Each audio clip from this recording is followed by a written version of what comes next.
our conversation today is going to be about free play and unlocking new resources. And in my mind, free play is really about creating the places and spaces for kids to learn, grow, and develop. And creating these places requires resources, not only financial resources, but all the inputs that create a quality sport or play experience, whether they be coaches, the equipment, the facilities, all the partners, and many other things. So I have three phenomenal women here today to talk about the work that they're doing in communities, not only here in Southeast Michigan, but across the country. So first, I'm going to introduce the panel and then ask them each a question to start us off, and then we'll have some dialogue before we open up to your questions. So feel free, as the spirit moves you, feel free to open up the app and post your question for the panel. Immediately to my left is Tanya Adair, the Chief Impact Officer for United Way for Southeastern Michigan. In the middle is Renata Simrel, President and CEO of the LA 84 Foundation. And at the end is Janet Carter, CEO of Coaching Corps. So Janet, I'm going to start with you.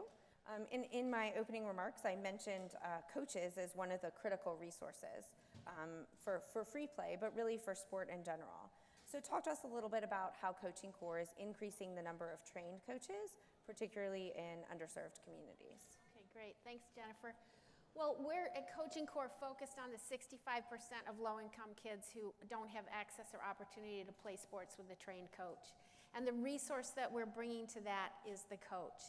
Because at Coaching Corps, we believe that sports actually doesn't teach life lessons or social emotional learning or give kids a mentor that believes in them and helps them believe in their best selves and be their best selves. We believe the coach does that. So we're looking at what we think is one of the most important resources to make a sports opportunity a quality one. And so what we do is we partner with after-school programs who are serving low-income communities already. We don't want to reinvent the wheel. We want to instead make sure that the Boys and Girls Clubs and the YMCAs and the Parks and Recs and the mom and pop soccer clubs that are serving low-income communities but that don't have the capacity to train coaches that are either their staff members or recruit volunteers to become coaches and work in their programs. So that's where we come in. We ask them, do you want to use sports as a youth development, SEL development tool? They always say yes, but we can't afford it. We don't have coaches. And we say, well, that's where we can help you.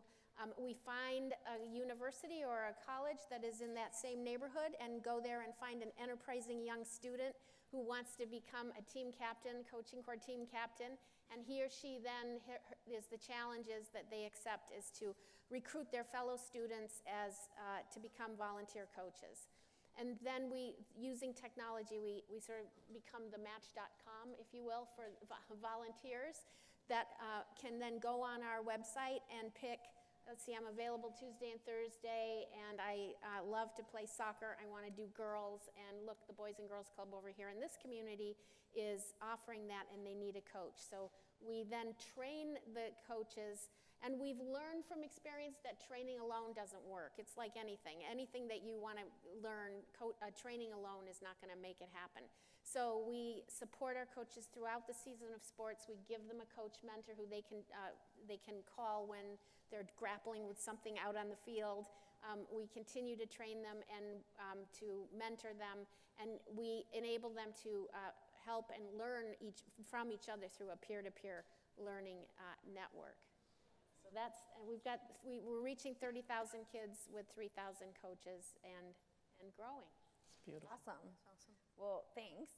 And so Renata, I want to turn to you next. And LA 84 is really a unique organization in this space. You know, I'm going to say your primary mission is really around building capacity. And that can mean a whole lot of different things. You know, you are a grant-making organization, but I think that's not your end-all and be-all. You're really trying to think about who are your strategic partners in this place, and how do you build a comprehensive ecosystem that's going to serve young people in sport. So talk to us a little bit about, you know, how you made this switch to really focus on the capacity building piece, and where you see the partnerships as critical for your work.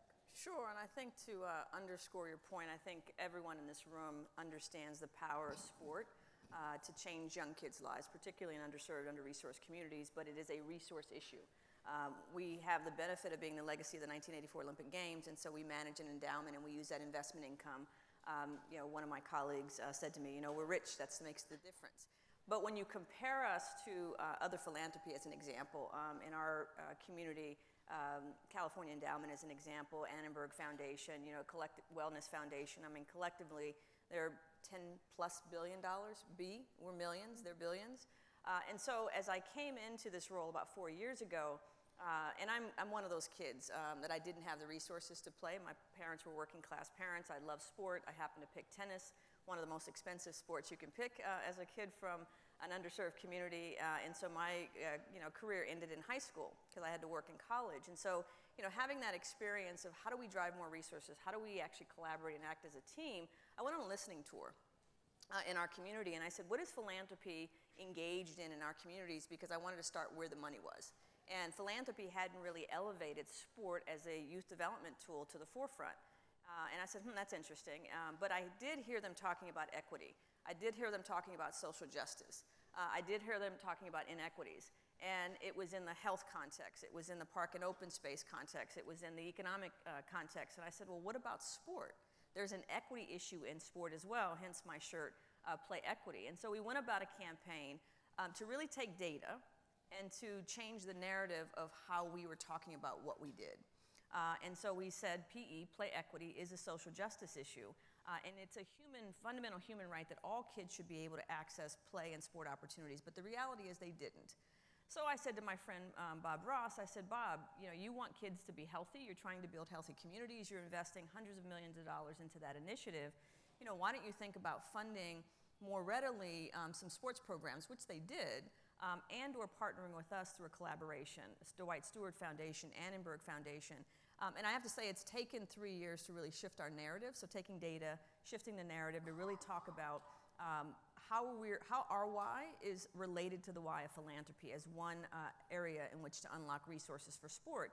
And the fundamental issue for us was, we're all trying to make kids succeed, right? Is that fair to say that everybody in here is trying to engage kids through structured play to help them succeed, not just on the field, but off the field of play, more importantly? And those conditions for kids to succeed require affiliation, so kids want to be connected to something. And when you're that basketball kid, that's how you identify yourself, as one example. You want to have adult advocacy, and the kids in the communities that we serve, you're not always born with it, in particular the challenges in the communities make that difficult. And then developing agency, or what we call grit or perseverance, that growth mindset.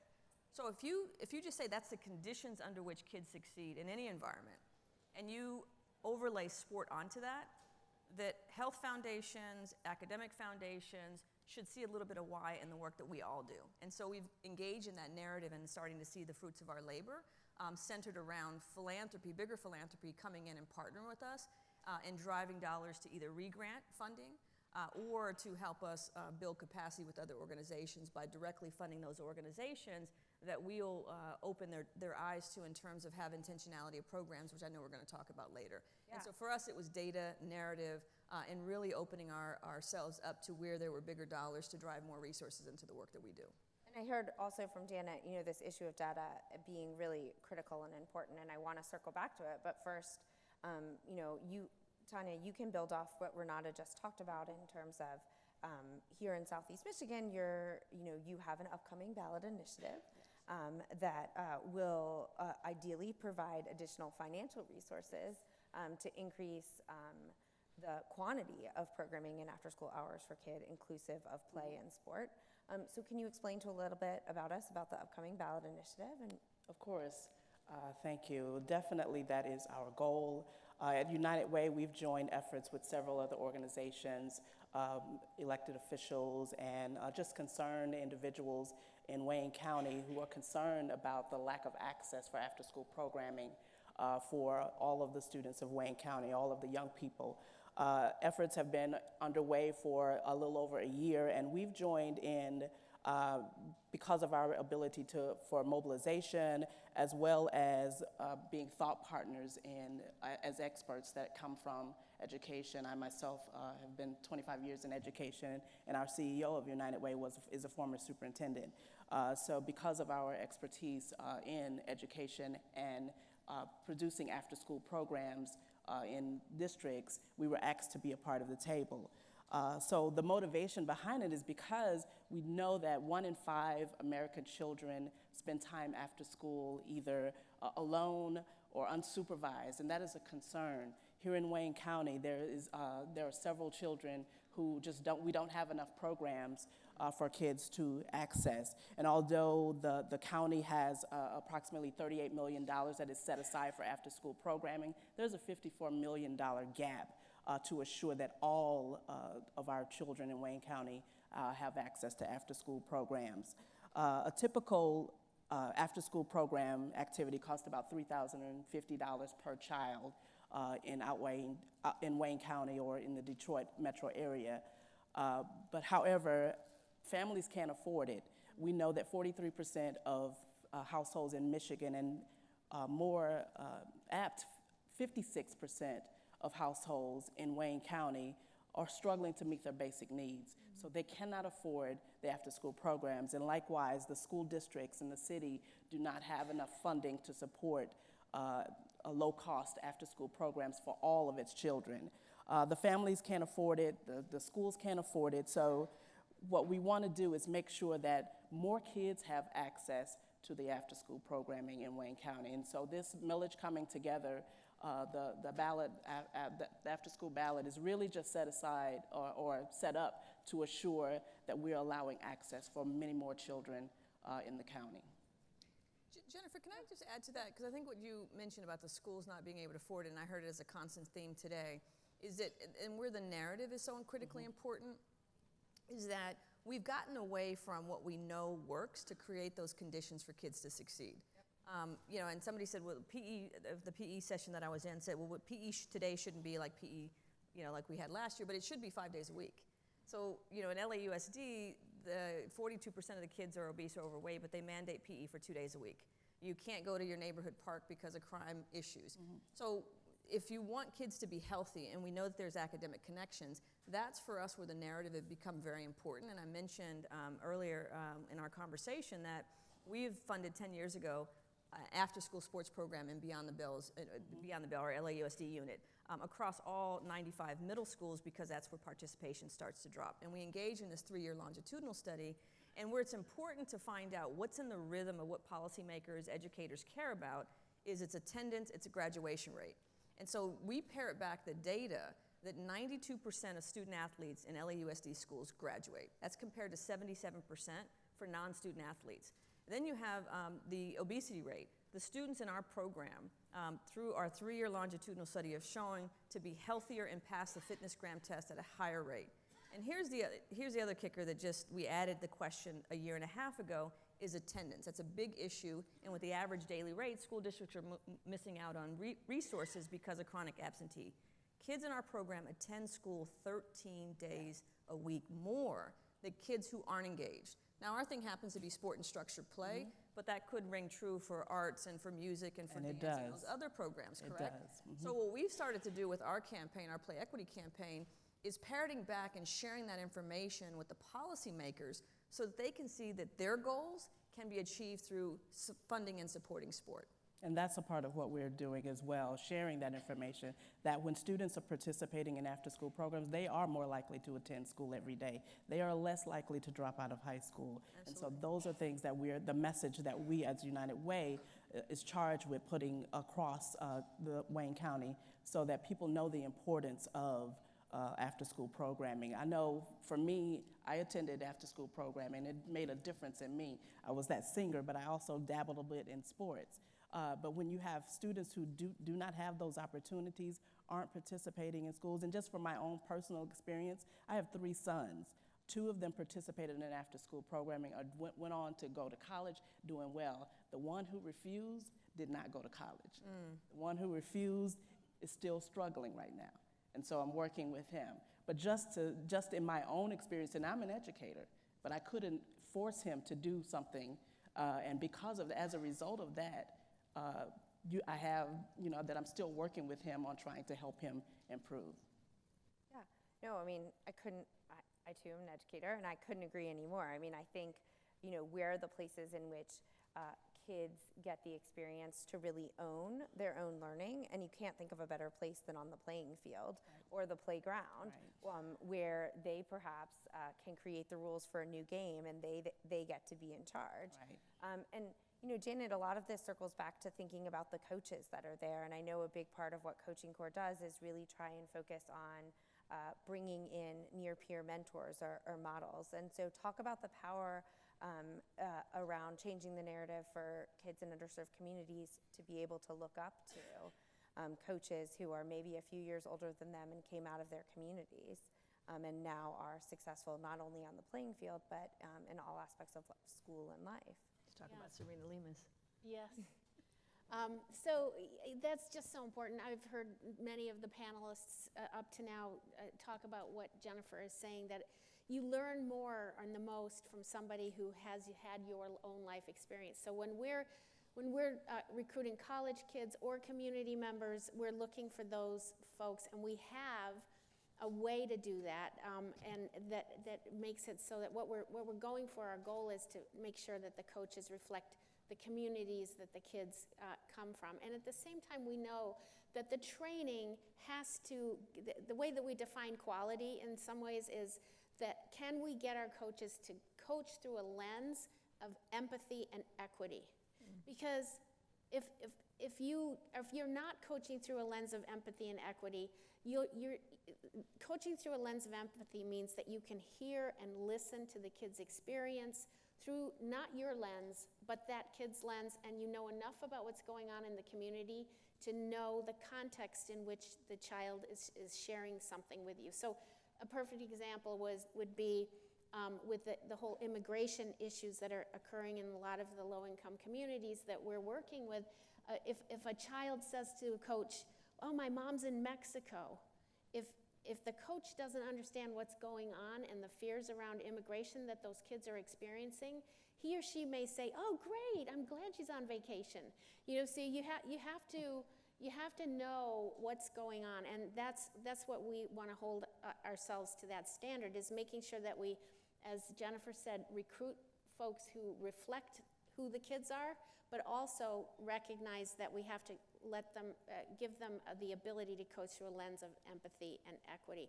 The equity piece is that, that whole looking over the fence equity chart, is that this girl might need more than this boy because she's more reluctant, say, to get in the game than he is. So we have to make an extra effort to make her box taller than his box by maybe making sure we have a female coach there, right? So that's what I mean by a lens of empathy and equity. And I just want to say, Renata's play equity, we use that term. Thank you for coining it, because we think it's a great way to say and to keep the spotlight on the fact that the kids who aren't playing in this country are the 65% of kids in low-income communities.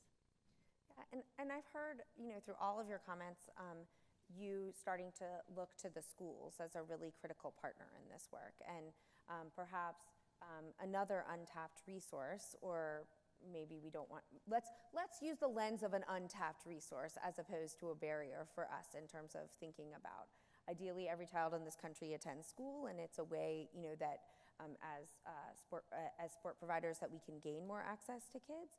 But talk to us a little bit about the opportunities of building partnerships with schools, and particularly where you see the need to change the narrative with educators around the value of play as equally as critical in achieving the goals of college and career readiness and life readiness that we heard Tanya mention.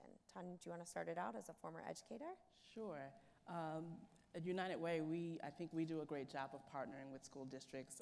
Currently, we partner with Detroit Public School Community School District in helping with the Career and Pathways program. So we've helped to build those programs out and building the district's capacity and serving kids in that area. Right now, we're also approaching a partnership with Pontiac High School, where we're helping them to form a community school, which would include after-school programming. It's basically turning the school into a hub for the community, but making sure that we are providing resources or garnering resources from the community to assure that kids, or the whole child, is taken care of from the time they enter school to the time it's time to go home in the evening and after the after-school programs, and providing opportunities for their families as well. So partnership with schools is vital for students to be successful, for students to know that it's not just when they come to school they have a safe place that they're healthy and growing in, but it is also, you've got partners around you who are providing those opportunities for the students. One of the things that I said as a principal when I first started was, I had 900 students, I wanted 900 mentors, so I needed people to come in and support the kids from the community. And so at United Way, that's what we want to make sure that we're doing, providing those nurturing opportunities for the students to assure they're successful. And Renata, you guys mentioned you've been working with LA Unified. It's the largest. I mean, there's 700,000 kids in LA Unified School District. So, from a scale perspective, it makes sense. But there's, also a number of other school districts that have collectively about the same amount. There's about 1.2 million kids in the middle school kids, I should say, in the LAUSD system, was where we're focusing because of the data. So it's certainly the data that we're sharing with the school district administrator, the board of the school board members. I just mentioned we were at the tail end of a 3-year longitudinal study, and we're finding that in some of the middle school sports program, obviously there's higher performing schools and less performing schools, and it's predicated on principal and teacher engagement. So how do we share the data that we're finding with the collective of principals? So if they see again that the efforts of the after-school programs is keeping kids engaged, keeping them healthy, helping them do better in school, and showing up for school on time, I don't know any principal out there that wouldn't say, let me wrap my arms around that plug-and-play program. Right. And then we're also, focusing on what I call the 2 C's, is being creative and collaborative of how you drive funding. We happen to be the largest funder for the Beyond the Bell program, but with the local sports teams, we are also directing. So as we, had a plethora of resources of football teams coming back to Los Angeles, not 1 but 2, is how do we engage the Rams and the Chargers into our flag football program? How do we engage not the Ducks, but the Kings? I'm not a hockey fan, but the Kings back into the community. So really thinking collaboratively, we're all trying to achieve the same goal. So how do we drive those resources where we know that it has the most impact? And then the other comment that I just want to make quickly on resources is people, maybe you guys don't know, but the Olympics are coming back to the United States in Los Angeles in 2028. But what people don't realize is there's 9 major sporting events coming back to Los Angeles between now and the Olympics in 2028. And what we've started to do is to use ourselves as an example. We're the legacy of one of the most successful Olympic Games in history. Is the organizers of those games said if we had a surplus, we wanted that surplus to go to youth sports, and not just youth sports in the way that we've engaged it. And I'm mindful that there's a major sporting event, a Super Bowl, a World Cup, a U.S. Open, you name it, there's Major League Baseball's coming back. And so we began a partnership with the Los Angeles Sports Entertainment Commission where we're their community partner. So as we're bidding on those major sporting events, how do we start to think about legacy and raising additional sponsorship dollars and fundraising during those major sporting events to drive revenue back into the communities that they serve? And the first was the U.S. Amateur in 2017. We're managing a grant that instead of going to one organization, it comes to us, and then we're actually engaging in a collaboration with all of the golf grantees. Next year it's a major league, it's the All-Star game for Major League Baseball. Dodger Foundation, Nicole Whiteman, and what her team is doing there is nothing short of amazing. But how do we have conversations with the David Jameses of the world and the community relations people to say, let's just not do your standard, play ball, engage the kids, but actually engage the sponsors to raise $5, $10, $15 million that's now being driven in those communities and those programs that Nicole and her team are just knocking out of the park, not to use a pun. And so we've started to do those as well to say, use LA 84 as an example. So whether or not it's Detroit or DC or New York, there's going to be a major sporting event. So how do you harness the power of that sporting event to drive resources where they're needed the most? Those are some other ways in which we're being creative and collaborating to drive impact in those communities that we know need it the most. And Janet, I know you two have been working in the schools in California. Can you talk to us a little bit about your partnership in Oakland? Yeah, I'll just take two examples. We have a partnership with Oakland Unified School District, which I think you might have something similar in your communities, where we partner with the workforce development piece of Oakland Unified School District and get the high school seniors who are going through that program to become a coach as part of their workforce development. So that means they get great youth development training, and then the on-the-job training is to be a coach. And so that's been working out really great, and so far 40% of the kids that have gone through it say that they want to continue on in working with kids in some way. And obviously the kids who get those coaches, as high school kids as coaches, love it because they're from the communities that the child is growing up in.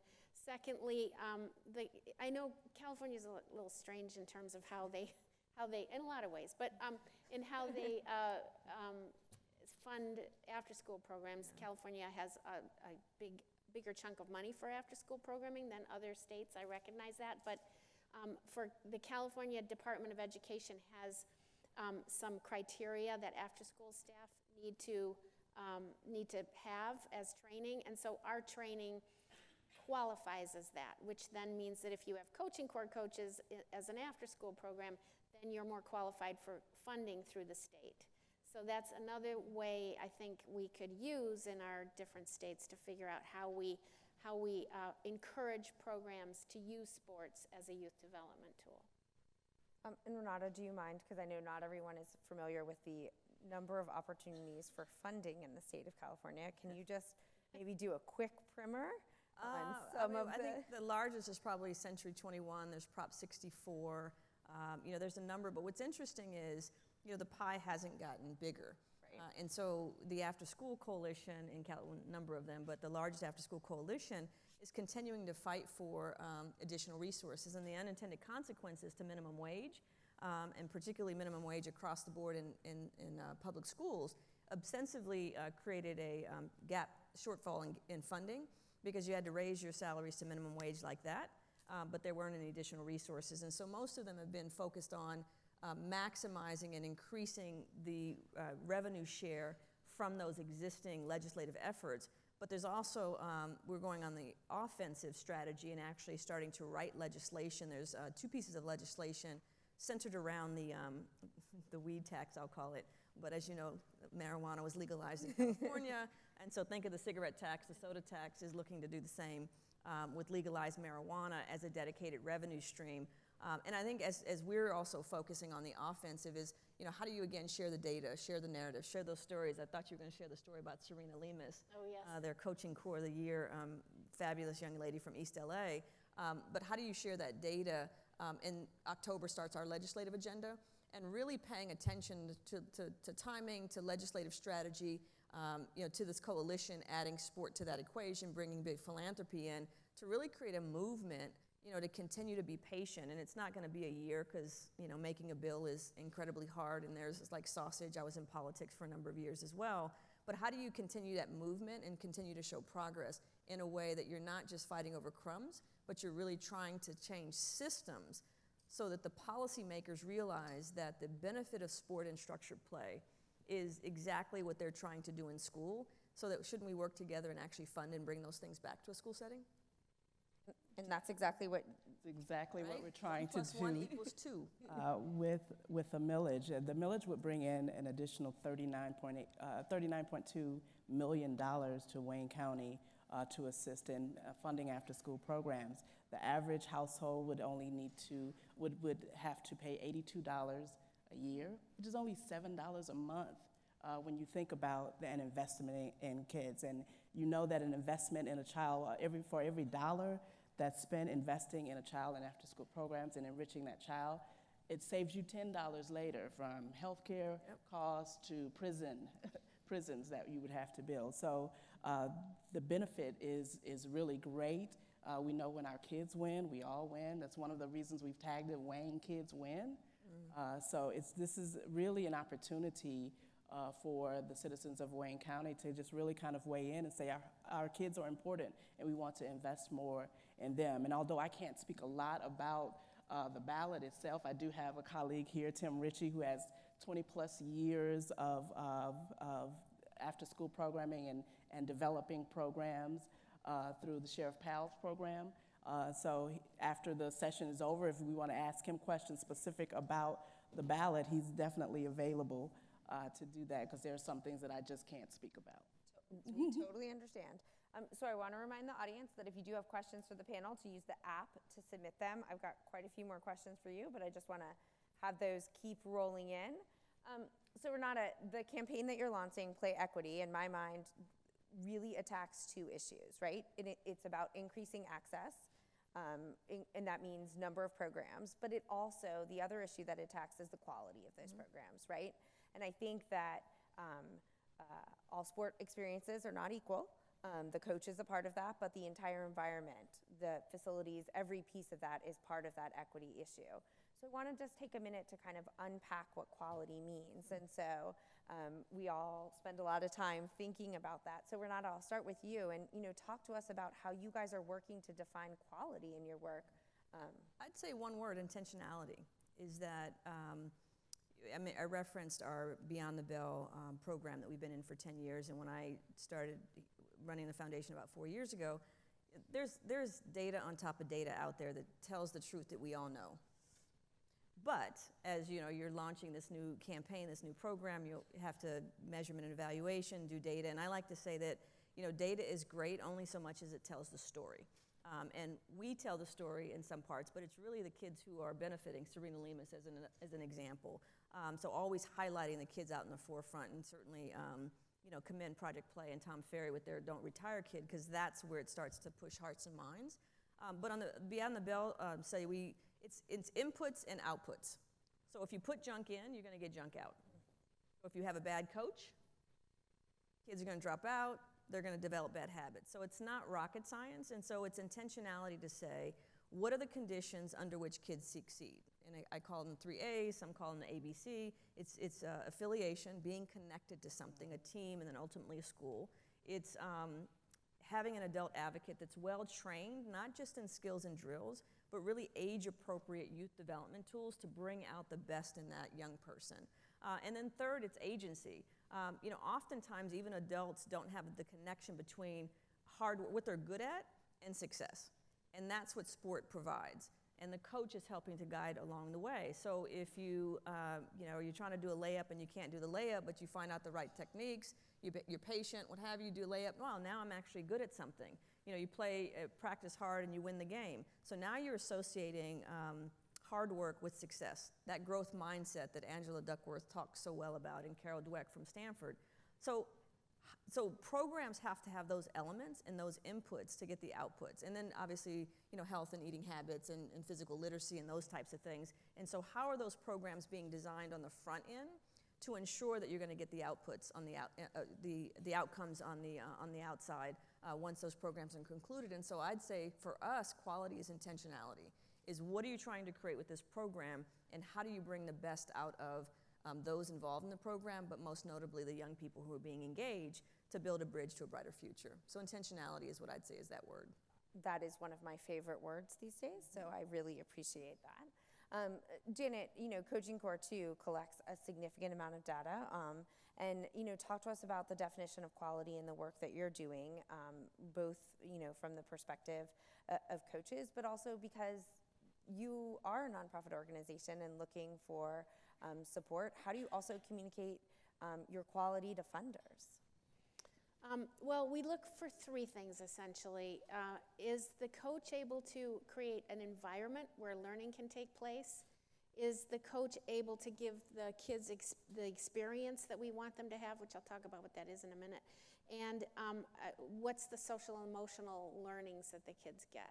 So we measure all three of those. The environment is everybody that knows youth development. It's the typical skill building environment, safety, emotional and physical, positive peer group, the typical youth development framework that shows that there's a quality environment that learning can take place. Then I'm going to say exactly what Renata said. I'm just going to use different words. Are the kids experiencing belonging, autonomy, trust, and growth? And we actually ask the kids if they're experiencing those things. And then thirdly, we focus, and to steal from Renata again, intentionality, persistence, optimism, self-regulation, and empathy are the four things that we teach our coaches how to foster in kids over a season of sports. So, you know, the data collection drives us nuts, frankly, but we have to do it. And, you know, it's just important. And so we have made an intentional decision not to do a deep evaluation where you have a control group here and because that's just too expensive. And but we do watch to make sure that the after-school programs and the coaches themselves have fidelity to what the practices are that we know work for kids. And Jennifer, if I can, because Coaching Corps is actually a grantee of ours, but they weren't. And we engage in a conversation around what our shared values were. And it was really Coaching Corps and its philosophy around creating intentionality and good programs that said, hey, that aligned to us. And I think to the point that you made, the words might be different, but if the intent is the same, they didn't just submit a grant on our grant platform. We had, I don't know, 3, 4, 5 conversations before and said, yeah, this is something that we want to fund because it fits the values and the impact that we're trying to have. And so for those nonprofits who are out there, you know, certainly encourage you to talk to Janet and really find out more how she did that, because it made a difference in us bringing them on as a grant partner. And Tanya, you sit in that space too of not just being a funding partner, but really thinking about how you can be a thought partner with folks that are working broadly in the youth ecosystem. So, you know, talk to us a little bit about how the United Way is thinking about these quality questions, and also what tools you're using to help folks both understand quality and best communicate that back to you and to others in the space. Yeah, so a lot of what we do in terms of quality is looking again at intentionality, assuring that programs are providing quality opportunities for its young people and adults, all of our programs. We currently have a group out now that's doing site visits because we want to continue to vet the programs that we're funding to assure that they are meeting the needs of the constituents served. We don't just look at the number of outputs, but definitely looking at what's the success rate of your programs, or do the kids feel welcome? When you go into a center, for instance, is it welcoming for the families and for the students? When you talk about programs for athletics, we just recently, I heard the previous speaker talk about Boys and Girls Club, so we just recently invested in the Boys and Girls Club in their program simply because of the intentionality of that leader in not just providing programs for the community, but going out into the community, asking the community for its thoughts, for its desires. What do you want to see? And taking the student voice, I think, which is really powerful, creates that high quality program where it's not just about I'm providing things, if I build it, you will come. But if you take part in building it, you will assure that it's working for not just for the individual students, but for the community overall. So looking at programs like that are intentional about providing opportunities that people want to engage in. Is it engaging for the kids? Because if it's not engaging, guess what? They're not going to show up. So those are some of the things that we look at, making sure that they are providing nutritional aspects as well is a component. And so just being very intentional, like the other said before, being very intentional about the programs developed is really important. Please join me in thanking the 3 most intentional, phenomenal women that I know. And thank you all so much.